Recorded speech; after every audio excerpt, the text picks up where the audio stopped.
போல் பாலபாஸ்கரன் கொடுக்கும் சிலுவையின் செய்தியை கேட்டுக்கொண்டிருக்கும் சகோதர சகோதரிகளையும் நண்பர்களையும் இச்செய்தி மூலமாக சந்திப்பதில் பெரும் மகிழ்ச்சி அடைகிறோம். தாம் ஒருவரே ஞானமுள்ளவருமாயிருக்கிற தேவனுக்கு இயேசு கிறிஸ்துவின் மூலமாக என்றென்றைக்கும் மகிமையும் கனமும் உண்டாவதாக. ஆமீன்.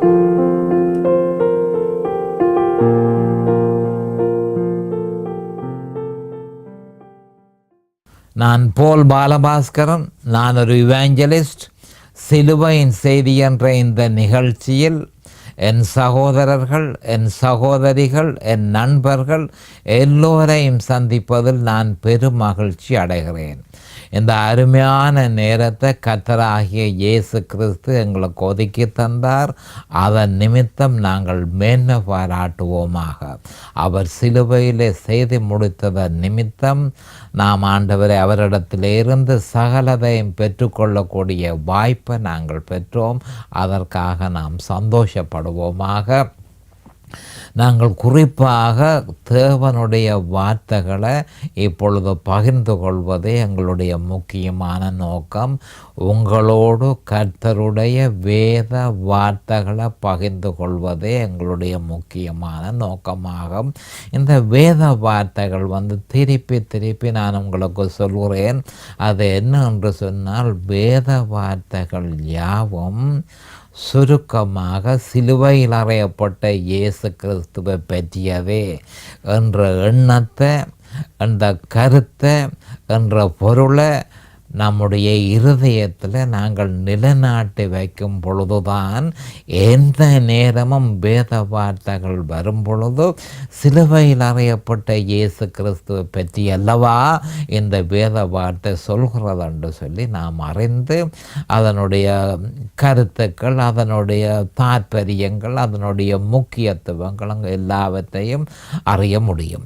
அப்போ அந்த எண்ணம் எங்களுடைய இருதயத்தில் இல்லையா இருந்தால் வேறு ஏதாவது விசுவாசிக்க நாம் தூண்டப்படுவோம்.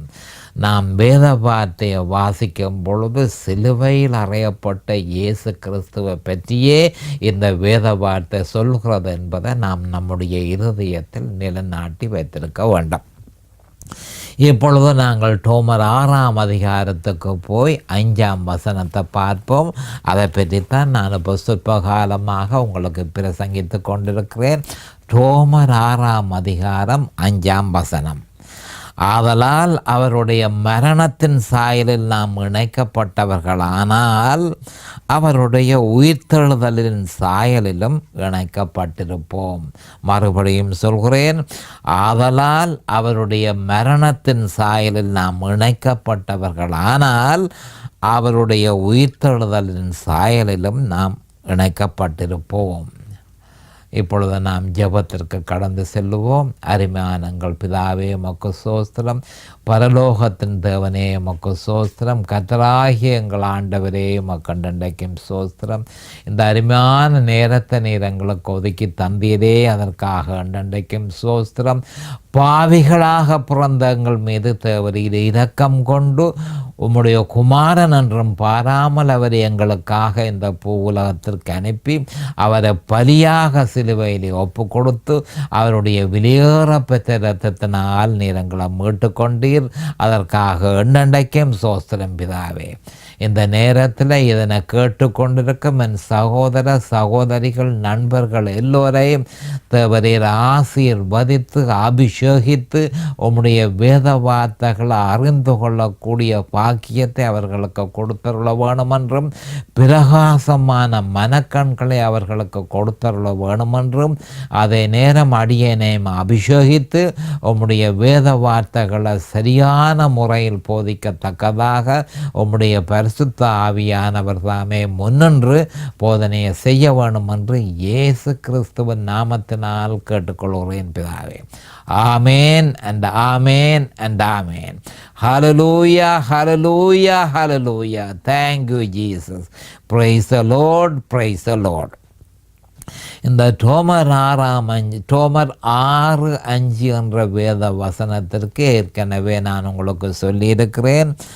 உயிர்த்தெழுந்த வாழ்க்கை என்று நான் தலையங்கமாக கொடுத்திருக்கிறேன். அதே நான் சொல்லாவிட்டாலும் அந்த ரோமர் 6:5 நான் பிரசங்கிக்கும் பொழுது உயிர்த்தெழுந்த வாழ்க்கை என்பதையே அந்த வார்த்தைக்கு நான் கொடுத்த தலையங்கம் என்பதை நீங்கள் அறிந்து கொள்ள வேண்டும். இப்பொழுது நாங்கள் குறிப்பாக ஒரு மிக முக்கியமான வேத வாக்கியம், 3 வேத வாக்கியத்தை எடுத்து நான் உங்களுக்கு பிரசங்கித்தேன்.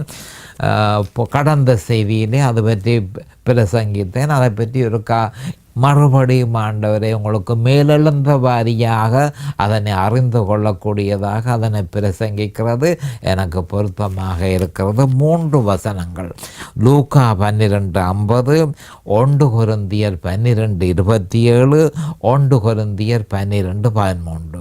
இந்த 3 வேத வாக்கியத்தை நாம் அறிந்து கொள்ள வேண்டியது ஏன் அவசியம் என்று சொன்னால், அவருடைய மரணத்துக்குள்ள, அவருடைய மரணத்தின் சாயலில் நாம் இணைக்கப்பட வேண்டியது அவசியமாக இருக்கிறது.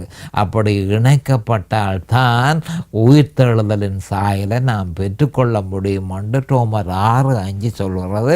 அப்போ அவருடைய மரணத்தின் சாயலிலே எப்படி இணைகிறதுன்றதை நம்முடைய ஆண்டவராகிய இயேசு கிறிஸ்து இந்த பூலோகத்தில் இருக்கும் பொழுது லூக்கா 12:50 ஒரு மிக முக்கியமான விஷயத்தை சொல்லியிருந்தார். என்ன சொல்லியிருந்தார் என்றால், ஆகிலும் நான் முழுக வேண்டிய ஒரு ஸ்நானம் உண்டு, அது முடியும் அளவும் எவ்வளவோ நெருக்கப்படுகிறேன், அது முடியும் அளவும் எவ்வளவோ நெருக்கப்படுகிறேன். அப்போ அவர் தன்னுடைய மரணத்தை சொல்லுகிறார். எவ்வளவோ விதமாக நான் நெருக்கப்படுகிறேன். அந்த மரணத்துக்குள்ள மூழ்க வேண்டியது எனக்கு தேவனால நியமிக்கப்பட்டதாக இருக்கிறது. பிதாவினுடைய சித்தம் அதுவாக இருக்கிறது. அதை செய்யவே நான் வந்தேன். அப்போ எனக்கு ஒரு ஸ்நானம் உண்டு. அந்த ஸ்நானத்தை நான் முழுக வேண்டும், ஸ்நானத்தை நான் மூழ்க வேணும் என்று சொல்லி ஆண்டவர் சொல்லியிருக்கிறார். அப்போ அவர் என்ன சொல்லியிருக்கிறார் என்று சொன்னால், நான் மரணத்துக்குள்ள மூழ்க போகிறேன், நான் மரணத்துக்குள்ள ஞான ஸ்நானம் செய்யப்பட போகிறேன், அதற்காக எவ்வளவோ நெருக்கப்படுகிறேன், அதற்காகவே நான் வந்தேன் என்ற விஷயத்தை லூக்கா 12:50 அவர் சொல்லியிருக்கிறார். ஆனால் 1 கொரிந்தியர் 12:27 நாங்கள் போவதற்கு முன்பு, அப்போ இந்த ஸ்நானத்திலே அவர் பங்கு பெற்றும் பொழுது அவர் மட்டுமல்ல அதில் பங்கு பெற்றுகிறது. அவர் பங்கு பெற்றுகிற அதே நேரம் அவருடைய அங்கங்கள் யாவும் அதில் பங்கு பெற்றுகிறது என்பதை நாம் அறிந்திருக்க வேண்டும். அப்போ அந்த அங்கங்கள் யார் என்றதை பற்றி 1 கொரிந்தியர் 12:27 நீங்களே கிறிஸ்துவின் சரீரமாயும் தனித்தனியே அவயவங்களுமாய் இருக்கிறீர்கள். அப்போ விசுவாசிகளை பார்த்து என்ன சொல்லப்படுகிறது என்று சொன்னால், நீங்களே கிறிஸ்துவின் சரீரமாக இருக்கிறீர்கள், நீங்களே அவருடைய அவயவங்களுமாக இருக்கிறீர்கள். அப்போ கிறிஸ்து மரணத்துக்குள்ள பங்கு பெற்றும் பொழுது அவருடைய சரீரம் பங்கு பற்றினது, அவருடைய அவயவங்கள் பங்கு பற்றினது. அப்போ இது என்னத்தை சொல்லுகிறதா இருந்தால், அவர் மரணத்துக்குள்ள பங்கு பெற்றும் பொழுது விசுவாசிகளாகிய நாமும், அவருடைய சரீரமாயிருக்கிற நாமும், அவருடைய அவயவங்களாயிருக்கிற நாமும் அந்த மரணத்துக்குள்ள நாங்கள் பங்கு பற்றினோம் என்று தெளிவாக அறிந்து கொள்ள வேணும். அவர் சிலுவையிலே அறையப்பட்ட பொழுது நாங்களும் சிலுவையிலே அறையப்பட்டோம். அவர் அடக்கம் பண்ணப்பட்ட பொழுது நாங்களும் அடக்கம் பண்ணப்பட்டோம். அவர் உயிர்த்தெழுந்த பொழுது நாங்களும் உயிர்த்தெழுந்தோம். இப்பொழுது நாங்கள் அவரில் இருக்கிறோம் என்று சொல்லி விசுவாசிக்க வேணும். கிறிஸ்து சிலுவையில் அறையப்பட்டு அவர் மரிக்கும் பொழுது நானும் மரித்தேன் என்று சொல்லி நாம் விசுவாசிக்க வேணும் என்பதற்காகத்தான் இவ்வளவு தெளிவாக இந்த வேத வாக்கியங்களில் சொல்லப்பட்டிருக்கிறது. நீங்கள் அவருடைய சரீரமாக இருக்கிறீர்கள், நீங்கள் அவருடைய அவயவங்களாக இருக்கிறீர்கள்.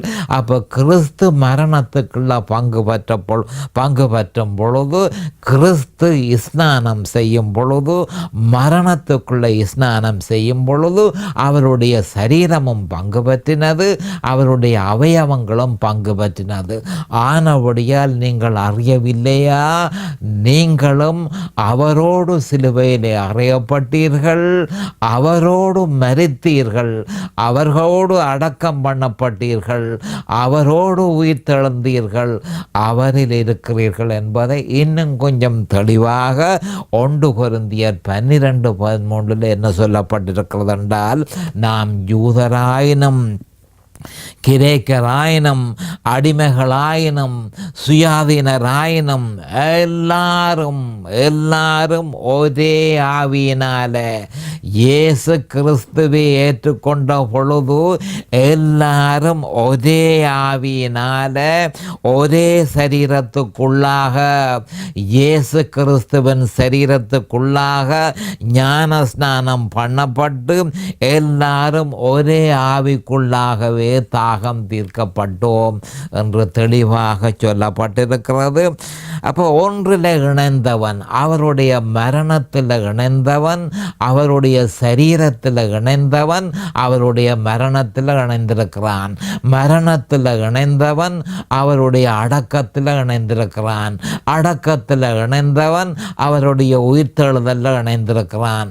அப்போ நான் கிறிஸ்துவை ஏற்றுக்கொள்ளும் பொழுது இவ்வளவும் நடந்தது என்று சொல்லி நான் விசுவாசித்தால் தான் அவருடைய மரணத்தின் சாயலில் நான் பங்கு பற்றி இருக்கிறேன். அவருடைய மரணத்தின் சாயலில் நான் பங்கு பற்றி இருக்கிறபடியினால் நான் அவருடைய உயிர்த்தெழுதலின் சாயலிலும் நான் பங்கு பற்றி இருக்கிறேன் என்று நான் விசுவாசிக்க வேண்டும். அப்படியா இருந்தால் விசுவாசத்தின் மூலம் கிறிஸ்துவோடு இணைந்தவன் அவரோடு சிலுவையிலே அறையப்பட்டு அவருடைய மரணத்திலே அவன் பங்கு பற்றி அவரோடு மரித்து அவரோடு அடக்கம் பண்ணப்பட்டு அவரோடு உயிர் தெழுந்து அவரிலே இருக்கிறான் என்று சொல்லி ஒவ்வொரு விசுவாசியும் இந்த மாதிரியாக விசுவாசிக்க வேண்டும். அப்பொழுதுதான் நாம் மரணத்துக்குள்ள அவருடைய மரணத்துக்குள்ள பங்கு பெற்றுகிறோம். அவருடைய மரணத்தின் சாயலில் நாம் இணைக்கப்படுகிறோம். அவருடைய மரணத்தின் சாயலில் இணைக்கப்பட்டால் நீங்கள் பயப்பட வேண்டியதில்லை. அவருடைய உயிர்த்தெழுதலின் சாயலில் நீங்கள் இணைக்கப்படுவீர்கள் என்று வேத வாக்கியம் தெளிவாக சொல்கிறத நாம் அறிந்திருக்க வேண்டும். இதன் நிமித்தமே யோவான் 6:53 நம்முடைய ஆண்டவராகிய இயேசு கிறிஸ்தவர் என்ன சொன்னார் என்றால், நீங்கள் மனுஷகுமாரனுடைய மாம்சத்தை புசியாமலும் அவருடைய இரத்தத்தை பானம் பண்ணாமலும் இருந்தால் உங்களுக்குள்ளே ஜீவன் இல்லை என்று மெய்யாகவே உங்களுக்கு சொல்லுகிறேன். அப்போ என்ன அங்கு சொல்லப்பட்டது என்று சொன்னால், நிஜமாகவே மாம்சத்தை புசித்து இரத்தத்தை பானம் பண்ணுமாறு ஆண்டவராகிய இயேசு கிறிஸ்து சொல்லவில்லை. ஏனென்றால் மாம்சத்தை புசிப்பதனால் ஒரு பிரயோசனம் இல்லை. மாம்சத்தின் முயற்சி முற்றும் முழுதும் பிரயோசனம் இல்லாதது என்று சொல்லி ஆண்டவரே சொல்லியிருக்கிறார். அப்போ மாம்சத்தின் முயற்சி விசுவாசியின் ஆத்மாவில் எந்த விதமான மாற்றத்தை ஏற்படுத்த போவதில்லை என்று யோவான் 6:63 சொல்லப்பட்டிருக்கிறது. தேவையானது ஆவியே உயிர்ப்பிக்கிறது. அப்போ யோவான் 6:63 ஆவியே உயிர்ப்பிக்கிறது, மாம்சமானது ஒன்றுக்கும் உதவாது. நான் உங்களுக்கு சொல்லுகிற வசனங்கள் ஆவியாயும் ஜீவனாயும் இருக்கிறது. அப்போ அந்த வசனம் என்ன சொல்லப்படுகிறது என்று சொல்லிக்க நீங்கள் விசுவாசிக்க வேண்டும். இயேசுக்கு அப்போ கிறிஸ்து என்ன சொல்கிறார், நீங்கள் மனுஷகுமாரனுடைய மாம்சத்தை புசியாமலும் அவருடைய இரத்தத்தை பானம் பண்ணாமலும் இருந்தால் உங்களுக்குள்ளே ஜீவன் இல்லை. அப்போ என்ன அவர் சொல்கிறார் என்று சொன்னால், மனுஷகுமாரனை நீங்கள் விசுவாசிக்க வேணும், மனுஷகுமாரன் உங்களுக்காக சிலுவையில் மரிக்க போகிறத நீங்கள் விசுவாசிக்க வேணும். அப்போ அவருடைய மரணத்துக்குள்ள நீங்கள் விசுவாசத்தின் மூலம் நீங்கள் பங்கு பெற்றும் பொழுது உங்களுடைய விசுவாசம் கிறிஸ்துவனோடு முழுதுமாக ஒன்றாக இணைந்திருக்கிறீர்கள். கிறிஸ்துவின் சரீரத்தோடு நீங்கள் ஒன்றாக இணைந்திருக்கிறத பற்றியே இங்கு சொல்லப்படுகிறது. அப்போ மாம்சத்தினாலே அல்ல, முழுதுமாக ஆவியினாலேயே அது நடக்க வேண்டும். அப்போ விசுவாசத்தின் மூலம் தேவனுடைய வார்த்தையை விசுவாசித்து அவருடைய சரீரத்துக்குள்ள நீங்கள் இணையாவிட்டால், அப்போ உங்களோட விசுவாசம் அந்தளவு தூரத்துக்கு வளர்ச்சி அடையவில்லையா இருந்தால் நீங்கள் உயிர்த்தெழுதலை பெறமாட்டீர்கள், நீங்கள் நித்திய ஜீவனை பெறமாட்டீர்கள். அப்போ உங்களுடைய விசுவாசம் என்னுடைய மாம்சத்தை புசித்து என்னுடைய இரத்தத்தை நீங்கள் பானம் பண்ணி என்னோடு ஒன்றாக இணைந்திருக்கிற மாதிரி உங்களுடைய விசுவாசம் இருக்கும் பொழுதுதான் அந்த விசுவாசத்தினால நீங்கள் நித்திய ஜீவனை நீங்கள் பெற்றுக்கொள்ள முடியும். மரணத்துக்குள்ள நீங்கள் பங்கு பெற்றுவதன் மூலம் உயிர்த்தெழுதலிலேயும் நீங்கள் பங்கு பெற்ற முடியும். இல்லையோ உங்களுக்கு ஜீவன் இல்லை என்று மெய்யாகவே உங்களுக்கு சொல்கிறேன் என்று சொல்லி யோவான் 6:53 நாம் ஆண்டவராகிய இயேசு கிறிஸ்து சொல்லியிருக்கிறார். அப்போ அப்படியாயின் அந்த வசனம் உறுதிப்படுத்தும் கிறிஸ்துவையும் அவர் சிலுவையில் நிறைவேற்றியதையும் விசுவாசிப்பதன் மூலமே நாம் அவருடைய மரணத்தின் சாயலில் இணைக்கப்பட முடியும். நாம் அவருடைய மரணத்தின் சாயலில் இணைக்கப்படுவோமானால் நிச்சயமாக நாம் அவருடைய உயிர்த்தெழுதலிலும் இணைக்கப்படுவோம் என்பதை நாம் அறிந்து கொள்ள வேண்டும்.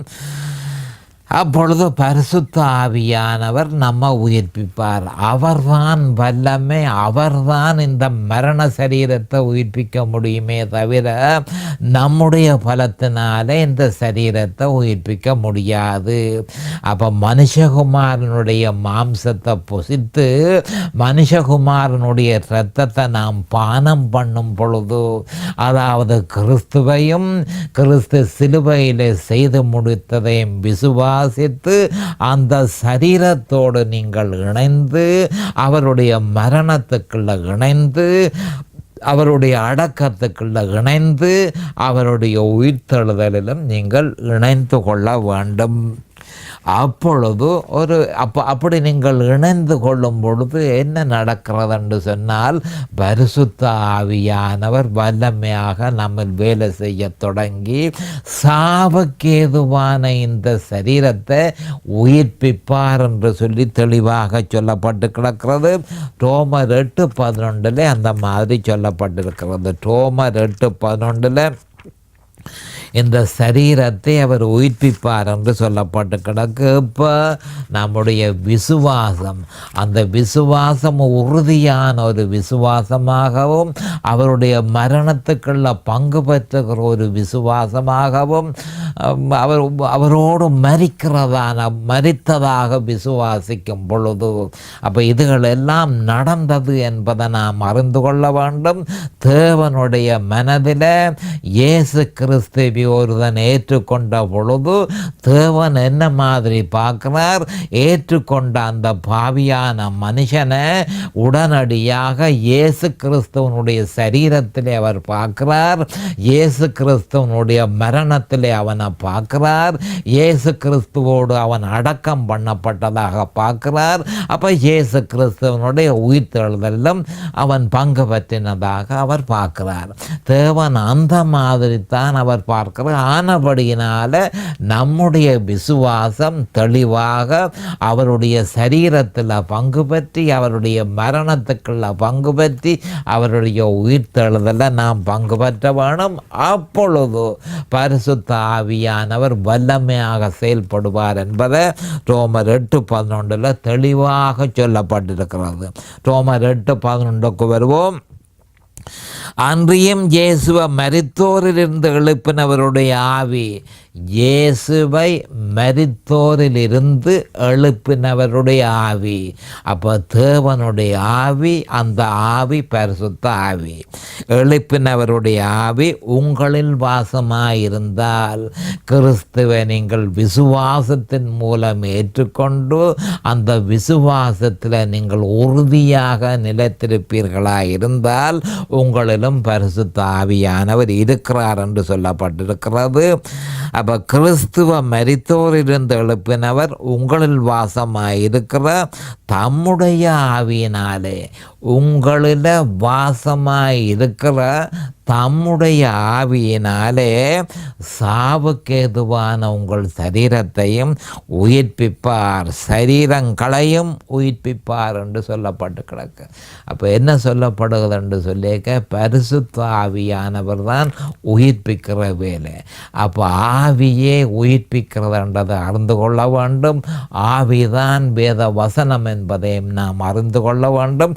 வேத வசனத்தை நாம் விசுவாசிக்கும் பொழுது ஆவி உயிர்த்தெழுப்புவது, மரித்து போயிருந்த மரண சரீரத்தை உடையவர்களாக நாங்கள் இந்த பூலோகத்தில் பிறந்தோம். ஆனால் இந்த மரண சரீரத்தை உயிர்ப்பித்து என்ன நடக்க போகிறது என்பதுதான் முக்கியமான ஒரு விஷயம். அப்போ மரண சரீரத்தை உயிர்ப்பித்து உயிர்த்தெழுந்த வாழ்க்கையையும் பாவத்தின் மேல் ஜெயம் கொண்ட வாழ்க்கையையும் நாம் அனுபவிப்பதற்கு பரிசுத்த ஆவியானவர் நமக்கு உதவி செய்வார் என்பதை நாம் அறிந்து கொள்ள வேண்டும். அப்போ முதற்கண் அவருடைய மரணத்தின் சாயலில் நாம் இணைக்கப்பட்டவர்களாக இருக்க வேண்டும். வேறு எந்த வழியினாலும் உயிர்த்தெழுதலின் சாயலை நாம் பெற முடியாது. அப்போ புதிதான ஜீவன உடையவனாக நடப்பதை பற்றி ஏற்கனவே ரோமர் 6:4 சொல்லப்பட்டிருக்கிறது. புதிதான ஜீவனுள்ளவர்களாய் நடந்து கொள்ளும் படிக்கு. அப்போ புதிதான ஜீவன் உள்ளவனாக நடந்து கொள்ளுவதாக இருந்தால் அதனை பெறுவதற்கு அவருடைய மரணத்தின் சாயலில் நாம் இணைக்கப்பட்டிருக்க வேண்டும் என்று சொல்லி ரோமர் 6:5 சொல்லப்பட்டிருக்கு. அப்போ மறுபடியும் நான் இதனை பற்றி சொல்லுகிறேன். ரோமர் 6:4 சொல்லப்பட்டிருக்க புதிதான ஜீவன் உள்ளவர்களாக நடந்து கொள்ளும்படிக்கு. புதிதான ஜீவன் உள்ளவர்களாக நடந்து கொள்ளும்படிக்கு என்று சொன்னது எதை? உயிர்த்தெழுந்த வாழ்க்கையை பற்றியே சொல்லப்பட்டது. அப்போ இந்த உயிர்த்தெழுந்த வாழ்க்கையை நாம் பெற்றுக்கொள்ள வேணுமா இருந்தால், புதிதான ஜீவன் உள்ளவர்களாக நடந்து கொள்ள வேண்டுமா இருந்தால் அவருடைய மரணத்தின் சாயலில் நாம் இணைக்கப்பட்டிருக்க வேண்டுமென்று சொல்லி ரோமர் 6:5 தெளிவாக சொல்லப்பட்டிருக்கிறது. அவருடைய மரணம் எல்லா பாவத்தையும் நிவர்த்தி செய்தது.